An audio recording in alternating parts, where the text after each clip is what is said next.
Narito po ang ilang paraan kung paano natin sila matutulungan.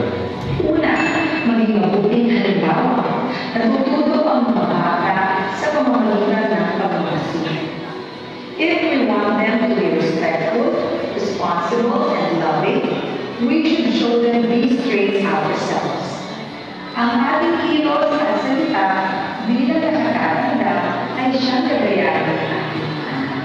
Ikalawa, ituro ang mabuting gawain sa araw-araw. Take advantage of everyday activities para ituro ang good manners. Halimbawa, habang naghahanda ng pagkain, ipaliwanag ang kahalagahan ng teamwork. We know how important it is to give praise and warmth. Bilang isa ng nanay, nakikita ko po kung paano nagiging motivation sa bata ang simple good job, ang galing mo, anak. Hindi kailangan bongga, ang mahalaga, maramdaman, nakikita, at pinapahalaga mo sila.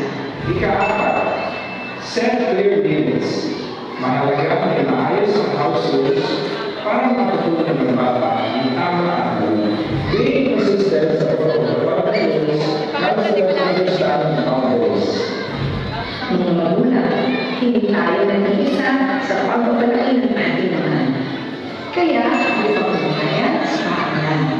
Mahalaga na may open communication sa mga teachers para malaman natin kung paano natin mas susuportan ang ating mga anak sa bahay. Minsan, may mga bagay na hindi natin agad napapansin. Kaya mahalagang makinig tayo sa feedback ng mga guro. At pag-uli, be patient and understanding.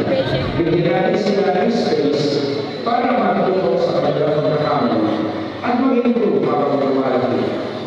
Sama-sama natin lumayan ang ating mga anak para sa mas maayos at mas magandang kinabos.